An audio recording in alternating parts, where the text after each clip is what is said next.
सवाल उठता है ऊर्जा की।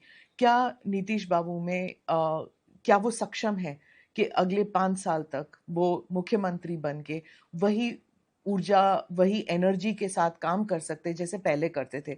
Is he the face of hope for the youth, जो बदलाव चाहते हैं, जो जल्द से जल्द बिहार की तरक्की चाहते हैं?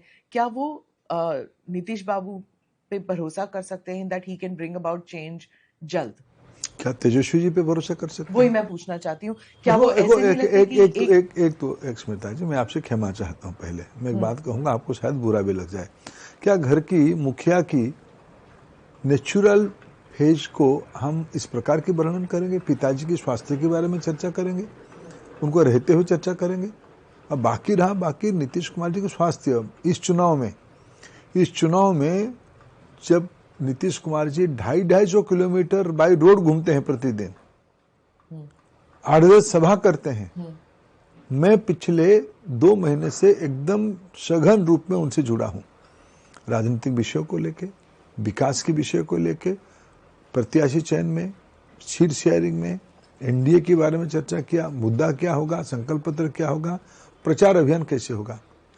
मैं पिछले 20-25 साल से उनको जानता हूं, मेरे को कोई फर्क देखने को नहीं मिला। और बाकी आयु को हम कैसे समीक्षा करेंगे? तो क्या ये बात सही है, उड़ती खबर है कि वो बीजेपी से नाराज थे पहले टिकट के ऊपर कि चिराग पासवान को इतने टिकट नहीं देने चाहिए, और उसके बाद वो नाराज हुए किसी और मामले में, और वो किसी से मिलने को तैयार नहीं है, सिर्फ धर्मेंद्र प्रधान से मिलने को तैयार है? आप एक शब्द लगाए, उड़ती खबर कभी सच होती है क्या स्मिता जी? नहीं, पर मेरा तो काम है ना पूछना। अभी मैं कहूं, भारतीय जनता पार्टी, जदयू, लोक जनशक्ति पार्टी, हिंदुस्तान आवाम पार्टी मोर्चा और कुशवाहा जी की पार्टी में एब्सोल्यूट यूनिटी है और अंडरस्टैंडिंग और ट्रस्ट है। पर वो तो टिकट डिस्ट्रीब्यूशन के दौरान सारे प्रक्रिया में। मैं कल रात को जो प्रचार अभियान, देखो प्रचार में क्या होता है, यहाँ बिहार में रोड शो होते हैं, सभाएं होती है, 10-12 सभा होते होते कहीं छूट जाता है। मैं कहा ना, कल रात को मैं चिराग पासवान जी के रात को 9 बजे तक बात किया हूँ। हो जाती है कभी कभी सभा छूट जाती है, कभी कभी उनकी नाराजगी होती है, कभी कभी हमारे कार्यकर्ता या कोई अन्य पार्टी के लोग, अरे चिराग जी आना चाहिए, क्या नीतीश जी को वहाँ आ जाना चाहिए, माझी जी को भेज दो, सम्राट चौधरी जी चले जाए, गृह मंत्री जी का सभा तो चाहिए ही चाहिए। तो आपने जैसे सब मांग करते हैं, अगर कोऑर्डिनेशन नहीं होता। देखिए, मैं प्रधानमंत्री जी पहला सभा कहाँ से किए? समस्तीपुर, वहाँ बीजेपी नहीं लड़ती है। कल गृह मंत्री जी ने सुपौल में सभा किया, वहां विजेंद्र बाबू लड़ते हैं चुनाव जदयू। सुपौल में प्रशांत किशोर भी, मैं कल थी सुपौल में, तो मैंने वहां पे भी देखा कि जो प्रशांत किशोर के जो कैंडिडेट्स हैं उधर, मतलब लोग तो बड़ी तादाद में आ रहे हैं और क्लियरली मोटरसाइकिलों पे आ रहे हैं, पैदल आ रहे हैं। उनका कोई असर आप देख रहे हैं? इस बार बिहार की चुनाव एनडीए वर्सेस गठबंधन के बीच में हो रही है, लड़ाई इसी दो के बीच में सीमित है। आप गठबंधन कह रहे हैं बार बार, लेकिन पिछले चुनाव में चाहे 2024 का हो या फिर अर्लियर असेंबली इलेक्शन में हो, ये लोग सब मोटरसाइकिलों पे आते थे, लाठी लेके घूमते थे। इस बार वो सब दिखाई नहीं। तो आपने वीडियो फिर से दिखाई नहीं?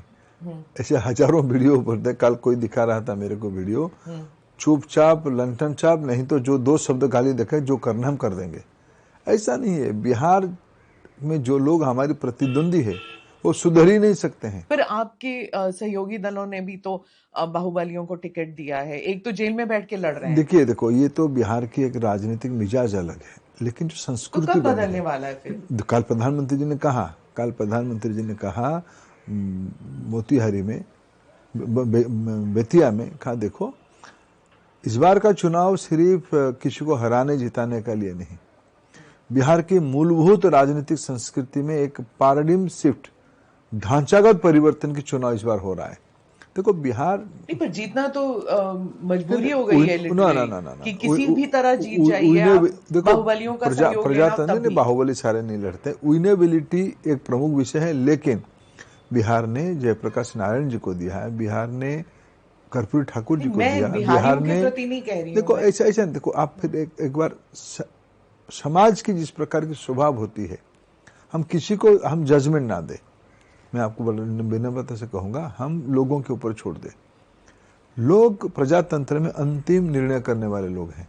हम एक तात्कालिक परिस्थिति को देख के हम किसी पे मेरे प्रतिद्वंदियों के ऊपर हो भी मैं मेरा विषय रखूंगा ना, मेरे प्रतिद्वंदी की 4 कमी है, ये मेरा विषय है, आप उसको दिखाओ।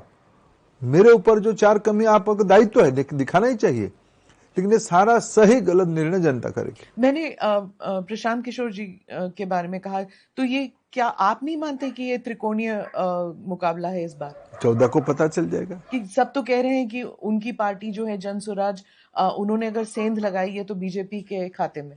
मैं अस्वस्थ होकर कहता हूं, एनडीए पहला फेज की चुनाव में बहुत बड़ी बढ़त बना चुकी है। परसों यानी आज हो गया 9 अंतिम प्रचार का दिन, काल होगा 10, परसों होगा चुनाव और 14 को निकलेगा नतीजा। 14 में हम लोग फिर बात करेंगे, मैं आपको फोन करके बधाई दूंगा स्मिता जी। भारत एनडीए एक प्रचंड बहुमत की ओर बढ़ रहा है। सेकेंड फेज में मुसलमान वोट काफी स्ट्रांग है। आपने किसी को टिकट नहीं दिया, आप कभी मुसलमानों को टिकट नहीं देते, लेकिन जेडीयू से लड़ रहे हैं मुसलमान, और ये भी कहा जाता है कि जिस तरह AIMIM जो है वहां पर कैंपेन कर रही है, क्या वो आपकी बी टीम है? देखिए, हमारा एनडीए है, हमारा एनडीए है। देखो, किसी भी चीजों को इस प्रकार के सिलेक्टिव इंटरप्रिटेशन करना ये एंटी डेमोक्रेटिक प्रोसेस है। सबके अधिकार है। पॉलिटिकल स्ट्रैटेजी है ना कोई स्ट्रैटेजी नहीं। हमारा स्ट्रैटेजी एनडीए, 5 पार्टी की गठबंधन। एन ब्लॉक आपके खिलाफ होता है, आपके गठबंधन के खिलाफ होता है, तो दैट इज डेट्रीमेंटल। बीजेपी के खिलाफ तो होता ही है, लेकिन अगर एनडीए के खिलाफ होता है, that means against Nitish Babu also, that means against Chirag Paswan also. देखो, हम ऐसे ही पिछले 20 साल से चुनाव जीत रहे हैं, ऐसे ही। ये सारे जो तर्क आप दे रहे हो ना, मैं क्यों आपसे असहमत हो जाऊंगा? आपकी समीक्षा आपकी जगह पे सही हो सकता है, लेकिन मेरा अनुभव ऐसा नहीं है। समाज की बहुसंख्यक वर्ग इस अलायंस के साथ है। फिर मैं दोहराना चाहता हूं, ये एक सामाजिक गठबंधन है, राजनीतिक गठबंधन नहीं है।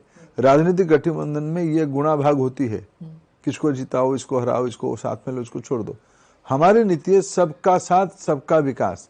हमने अगर वेलफेयर स्कीम चलाई, अगर हम इस राज्य में कुछ वेलफेयर स्कीम चलाते हैं तो एक वर्ग को नहीं देते हैं, हाँ, हम सभी को देते हैं। आपकी पार्टी ने पसमानदा मुसलमानों के लिए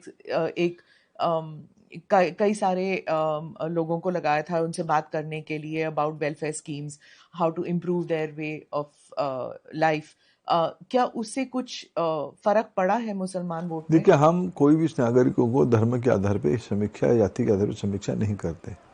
प्रधानमंत्री नरेंद्र मोदी जी ने बहुत स्पष्ट रूप में कहा कि मेरे सरकार की प्राथमिकता देश की गरीब है, वो हिंदू हो, मुसलमान हो, सिख हो, ईसाई हो, महिला हो, पुरुष हो, या किसी समाज वर्ग की हो। दारिद्र्यता के आधार पर विकास की पैमाना होनी चाहिए। मैं बहुत उसमें से डाइल्यूट करना नहीं चाहता हूँ। वोट एक अलग विषय है, विकास एक अलग विषय। और इस बार मैं विश्वास करता हूँ काम और विकास और आकांक्षा को लेकर बिहार हम पे भरोसा जता रहा है। बिहार में शराबबंदी जो है वो एक गेम चेंजर माना जाता था, खासकर महिला वोट के लिए या फिर सोसाइटी में बदलाव लाने के लिए। नीतीश बाबू को उस time there was a lot of criticism और उसके बाद लॉट ऑफ प्रेज कि क्राइम नीचे हो गया। लेकिन आजकल बहुत सुनने में आया है कि शराबबंदी की वजह से लोग अब ड्रग्स की तरफ चलने लगे हैं, बिकॉज कोई ना कोई नशा करना चाहता है, तो अगर शराब नहीं मिला तो स्मैक की तरफ चले गए। तो this is become a new problem. ये बिहार को नहीं समझने वाले लोग इस प्रकार की तर्क देते। पंजाब में तो कोई शराब नहीं पीते हैं, पंजाब में शराबबंदी है, उड़ता पंजाब तक तो सिनेमा बन गया वहाँ। भारत के कई सारे इलाका में दुर्भाग्य से ड्रग्स की कारोबार बढ़ी थी, जिसको भारत सरकार और संबंधित राज्य सरकारों में किसी भी पार्टी का हो एक सहमति बनी है इसको कुचलने का। समाज की कुरीति को, कुअभ्यास को किसी विषय पे हमें प्रोत्साहन नहीं करनी चाहिए कि ये अच्छा था, ये अच्छा था, ये हो गया। गुजरात ने सालों से शराबबंदी रखा है, गुजरात तरक्की नहीं किया है। बिहार की महिलाओं की जो आत्मविश्वास बढ़ी है, क्यों? अब जानते हैं बिहार की करोड़ों संख्या की बहनें, माताएं शाम आते आते आते दिक्कत में रहते थे घर की समस्या के कारण। उनकी जो अर्थनैतिक सशक्तिकरण, उनकी जो सामाजिक सशक्तिकरण, उनके अंदर जो आत्मविश्वास बढ़ी है, ये सामाजिक पूंजी है। यहाँ नीतीश कुमार जी ने सही किया है। मैं व्यक्तिगत रूप में शराबबंदी के खिलाफ हूँ, शराबबंदी के साथ हूँ।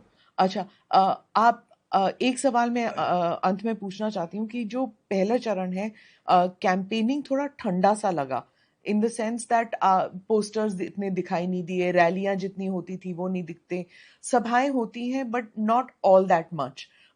तो ये जो ये सेकेंड फेज में जब हम जा रहे हैं, सिर्फ 2 दिन बचा है, do you feel that strategy change कर रहे हैं सेकेंड फेज के लिए, या फिर वही स्ट्रैटेजी जो फर्स्ट फेज में रहा वही होगा अंडर मैं करंट देखो, से? बिहार में एक अच्छी बात मैंने पिछले 25 साल से दिखा है, बिहार में अर्थबल की कम है, यहाँ कोई आर्थिक शक्ति बहुत काम नहीं करता है, ये राजनीतिक प्रांत है, नीति पे, नेतृत्व पे, नियत पे भरोसा करके वोटिंग होती है। यहाँ मैं सालों से देखा हूँ, कोई बहुत पोस्टर झंडे की बहुत महत्व जैसे नहीं, तमिलनाडु में देखते हैं, आंध्र में अन्य देखते कई हैं। राज्यों में, हाँ, अन्य कई ये राज्यों में। बिल्कुल ओडिशा जैसे लगता है मेरे को। उड़ीसा में ऐसा नहीं है, उड़ीसा में खर्चीला हो चुका है चुनाव। कहा मैं इस बार तो नहीं। ना आप जो प्रचार, 2024 में अरे आप जो हमारे पूर्व में जिनके पास दायित्व रहा, उनकी ये उपलब्धि उड़ीसा के समाज को ये देन है उनकी, चुनाव को महंगा करवाना, चुनाव को खर्चीला कराना, भ्रष्टाचार जो किए थे उस मामले में बिहार में चुनाव में खर्चा कम होते हैं। यहाँ प्रसंग पे चर्चा होती है। बिहार के हर एक घर में आप किसी को 8 बजे देश में कहीं सभा लगा तो सभा नहीं होगी, बिहार में हो जाएगी सभा। और बिहार में जम के सभी लोग गाड़ी में, विमान में, हेलीकॉप्टर में, घर घर संपर्क करके धूम से प्रचार कर भी रहे। मैं भी प्रचार में शामिल हुआ हूँ। बिहार राजनीतिक दृष्टि से एक चेतना वाला प्रांत है। मुख्यमंत्री कौन बनेंगे और उप मुख्यमंत्री कौन बनेंगे? क्या उप मुख्यमंत्री दोनों या तीनों बीजेपी के होंगे और मुख्यमंत्री नीतीश बाबू? ये तो क्लियर है कि अब नीतीश बाबू ही मुख्यमंत्री बनेंगे, बीजेपी तो का प्रश्न तो क्यों कोई उठाते हैं? तो हमारी देखिए प्रधानमंत्री जी की बहुत स्पष्टता से पहले से ही कहें, हमारे वहाँ वैकेंसी नहीं है, हमारे वहाँ 20 साल से वैकेंसी में बैठा हुआ व्यक्ति को क्यों नाम को दो? नीतीश कुमार है, कंफ्यूजन कहाँ है? पर वो कह रहे हैं कि देखो उनके वहाँ देखो ये कुशवाहा कम्युनिटी कहती है कि नाम क्यों नहीं? ये शुरू कहाँ से? कोई कुशवाहा कम्युनिटी नहीं कहता है, कुशवाहा सब हमारे साथ इस बार है, जो उठे थे सब लौट आए। मैं आपको बताऊँ ये शुरू कहाँ से हुआ? रूठे थे और लोकसभा में रूठे थे, हमको उसका नुकसान होना, सब आगे इकट्ठा। अभी देखो हमारे सम्राट चौधरी, उपेंद्र कुशवाहा इस राज्य के 2 बड़े कुशवाहा नेता एनडीए के झंडा में घूम रहे हैं, प्रखरता के साथ घूम रहे हैं। हमारे वही रहेंगे उप मुख्यमंत्री। 2 और बड़े नेता कुशवाहा समाज की, हमारे केशव मौर्य उत्तर प्रदेश के उप मुख्यमंत्री, और नायब सिंह सैनी जो और भी एक कुशवाहा नेता है देश की, वो भी आके घूम रहे हैं या प्रचार कर रहे हैं। मूल विषय देखिए, सब चर्चा कहाँ से शुरू हुई? महागठबंधन में सहमति नहीं हो पाई कि वे मुख्यमंत्री के नाम की घोषणा करना कि नहीं करना। कर दिया उन्होंने। सुनिए, क्या राहुल गांधी आए थे? क्या राहुल गांधी अभी तक इन चुनाव में इतने एक बार भी कहे? प्रधानमंत्री कहते हैं मैं और मेरे भाई नीतीश कुमार जो बिहार की चेहरा है, हम दोनों विकास करेंगे। क्या राहुल गांधी और प्रियंका गांधी जी कह रहे हैं कि हमारा नीतीश तेजस्वी हमारा मुख्यमंत्री प्रत्याशी है? अभी भी नहीं कहे हैं। और उनके वहां जिनको उप मुख्यमंत्री घोषणा करवाए, बेचारे को तो बलि चढ़ा दिए, उसकी भाई को ही प्रतिद्वंदी से कॉन्टेस्ट से विड्रॉ करवा दिए। और दूसरा जो उप मुख्यमंत्री कहे हम देंगे, शायद कल आज तक कह सकते हैं, उनके वहां प्रतियोगिता होती है, उसको आरजेडी घोषणा करेगा या कांग्रेस पार्टी घोषणा करेगा, मुस्लिम होगा या दलित होगा। इसी द्वंद्व में उनकी गठबंधन फंसा हुआ है।